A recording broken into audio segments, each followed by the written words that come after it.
안녕하세요. 반갑습니다. 연금저축의 수익률 관리에 대해서 많은 분들이 궁금해하시고 고민을 많이 하시는 것 같습니다. 몇 차례 시리즈로 연금저축의 수익률 관리법에 대한 영상을 공유해 보려고 합니다. 오늘 그 첫 번째 이야기입니다. 자, 바로 수익률 관리법에 우선하여 강조드릴 핵심은 바로 수익을 내는 것보다 손실을 관리하거나 지키는 것이 얼마나 중요한지를 인식하는 것입니다. 이 부분을 잘 이해하는 사람은 전 세계 초보 투자자부터 전문 투자자까지 중에서 0.1%도 안 될 거라고 감히 장담해 봅니다. 간단한 퀴즈를 한번 풀어볼까요? 자, 알라딘의 요술램프 요정에게 소원을 하나 들어주는 권한이 생겼다고 합시다. 자, 큰 수익을 확보하기 하고 큰 손실을 피해갈 수 있는 예, 권한이 주어진다. 예, 두 개 중에 하나를 선택한다고 하면 여러분들은 어떤 것을 선택하실 건가요?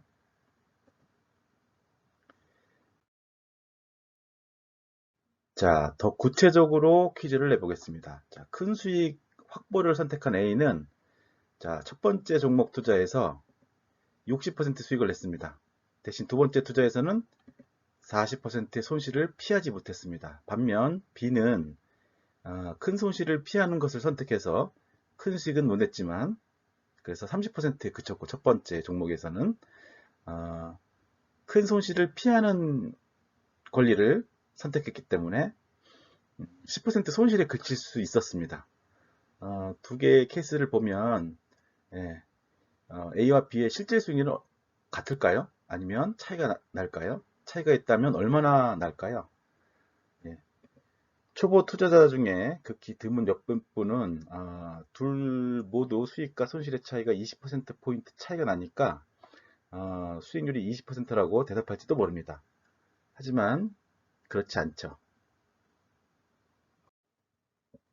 실제로는 A는 원금 1억 원을 기준으로 60% 수익 나면 1억 6천이 되었다가 다시 40% 손실로 인해 6,400만 원이 감소돼서 원금을 까먹고 9,600만 원으로 결국 마이너스 4%가 됩니다.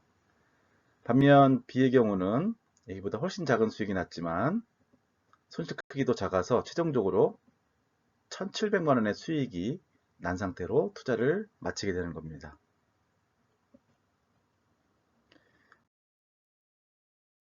다음과 같이 수식으로도 손쉽게 수익률을 계산할 수도 있습니다. 가운데에 1 플러스 R의 N승, 요 공식이 바로 복리계산법입니다. 여기서 R은 수익률이고요. N은 투자기간입니다. R을 수익률 퍼센트 단위에서 숫자로 환산해가지고 이 공식에 넣으면 되는 거죠. 매년 수익률이 동일하면 이 공식으로 계산하면 되지만 실제로 투자할 때는 매번 수익률이 다르죠. 따라서 60% 위의 경우에는 60%의 수익은 1.6으로 그 다음에 40%의 손실은 0.6으로 환산해서 두 값을 곱하면 수익률이 계산됩니다. 횟수에 상관없이 말이죠. 같은 방법으로 아래쪽도 30%의 수익은 1.3, 10%의 손실은 0.9 둘이 곱하면 계산기 때문에 안 보이네요. 1.17이 나오죠. 1.17이 나와서 17% 수익률이 되는 겁니다. 자, 결국 A는 큰 수익이 난 것처럼 보이지만 4% 손실이 났고요. B는 별 볼 일 없는 수익률로 보이지만 결국 17%라는 매우 큰 수익을 본 셈입니다. 둘의 차이가 꽤 크죠. 여기서 어떤 교훈이 느껴지시나요? 큰 수익이 중요한 것이 아니다. 투자에 있어서 가장 중요한 것은 큰 손실을 줄이는 것입니다. 즉 주식을 직투하시는 분들 중에 여러 종목에서 손실도 보지만 가끔 그보다 더 큰 수익을 높은 확률로 보고 있는 것 같은데 정작 평가 금액은 잘 오르지 않는 것 같다라고 말씀하시는 분들이 종종 계십니다. 10번 투자 중에 9번을 크게 성공해도 한 번 크게 손실을 입으면 대부분의 수익이 없어집니다. 두 번째 퀴즈를 내볼까요? 자, 원금이 1억 있고요. 30년간 장기 투자하는데 매년 10%의 수익이 반복적으로 난다고 가정해 볼게요. 그러면 만들어지는 최종 금액은 어느 정도 될까요? 1억 원에서 커져서 최종적으로는 17억 4천만 원 정도 됩니다. 대단하죠? 30년간 매년 10% 수익률은 꿈과 같은 수익률이죠. 연금저축 수익률 시리즈를 끝까지 보시면 이 정도 수익률은 충분히 가능한 방법을 알려드립니다. 자, 다시 본론으로 돌아와서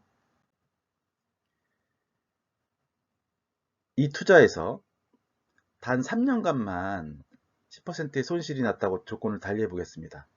10년째 되는 해, 20년째 되는 해, 30년째 되는 해. 그러면 최종 금액은 얼마나 줄어들까요? 자, 결론은 줄어들어서 9억 4천만 원 정도 됩니다. 단지 3번. 그것도 큰 손실도 아니고 고작 10% 손실인데도 최종 금액이 17억 4천에서 9억 4천으로 절반 가까이 줄어드는 결과를 초래합니다. 어마어마한 영향 아닙니까? 그만큼 손실의 관리가 중요하다는 겁니다. 자, 그럼 여기서 잠깐 이 조건이 이렇게 바뀌면 어떨까요? 우선 여기서 맨 마지막 30년째 10% 손실은 많은 금액이 형성된 이후에 손실이므로 그 영향이 더 클 것이라고 그렇게 생각하시잖아요. 그죠? 그러면 이 세 번의 마이너스 10% 손실의 그 시기가 이렇게 바뀌면요. 첫 번째 해에 마이너스 10%, 두 번째 해에 마이너스 10%, 세 번째 해에.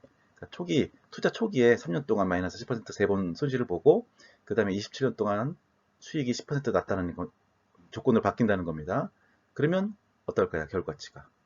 네, 결과는 동일합니다. 관계가 없어요. 왜냐하면 수익률을 계산하는 공식에 의하면 10%의 수익률은 1.1로 치환되고 10%의 손실은 0.9로 치환돼서 1.1을 27번 곱하고 거기다가 0.9를 3번 곱한 값을 곱하면 이 9.4억이 나옵니다. 그죠? 그러니까 A 곱하기 B나 B 곱하기 A나 똑같기 때문에 수익률은 똑같다는 거예요. 손실의 시점하고 관계가 없다는 겁니다. 따라서 우리가 이제 평생 동안 살아가면서 여러 가지 금융상품을 단위별로 이렇게 투자하게 될 텐데, 우리 인생 전반에 평균 수익률이 잘 유지가 되려면 항상 손실을 최소한으로 잘 관리해야 된다는 교훈을 얻을 수가 있는 것입니다.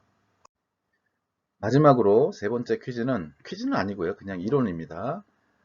손실의 크기별로 원금을 회복하기 위한 수익의 크기를 그래프로 시각적으로 이해하기 쉽게 그림인데요. 손실의 크기가 커질수록 원금 회복을 하는데 필요한 수익의 크기는 기하급수적으로 늘어난다는 점입니다. 특히 손실의 크기가 20%에서 30% 이상으로 커지면 필요한 수익의 크기가 매우 많이 차이가 난다는 거죠. 그래서 큰 손실을 한번 만회하기 위해서는 정말 어렵다는 것입니다. 그래서 이런 큰 손실을 반드시 피해야 된다는 겁니다.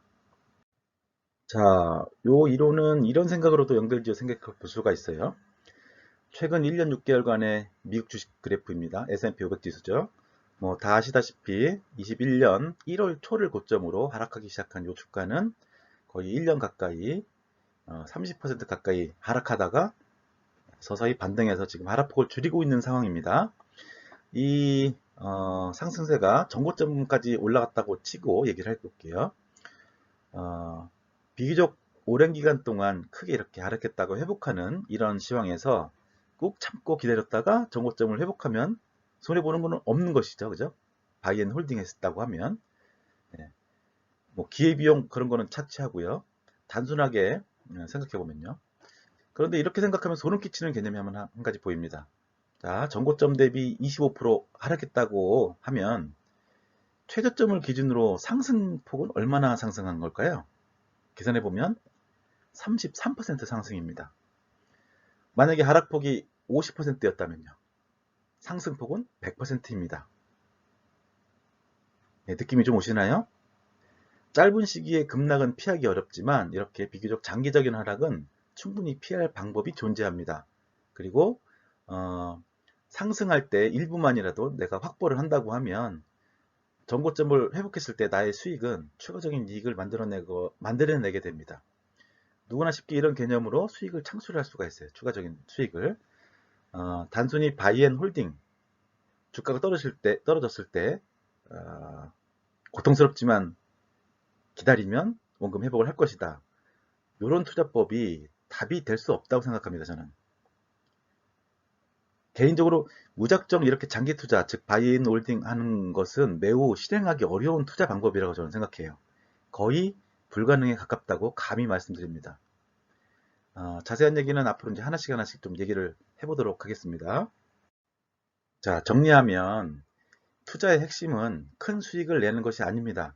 어떤 종목이 수익이 많이 나는지, 어떤 금융상품이 많이 상승하는지, 어떤 국가가, 어떤 업종이 등등등 이런 방법으로는 투자 공부하는 것을 멈추시기 바라요. 투자의 핵심은 큰 손실을 줄이는 것입니다. 뭐 말이 쉽지 손실을 어떻게 줄일 수 있을까? 이게 좀 어려운 문제인데 다행히도 우리보다 훨씬 똑똑한 사람들이 손실을 관리하는 방법들을 연구한 내용이 세상에는 무궁무진합니다. 우리가 그런 진리, 진가를 잘 못 느끼는 게 문제죠. 앞으로 하나씩 이야기를 풀어보도록 할 거예요.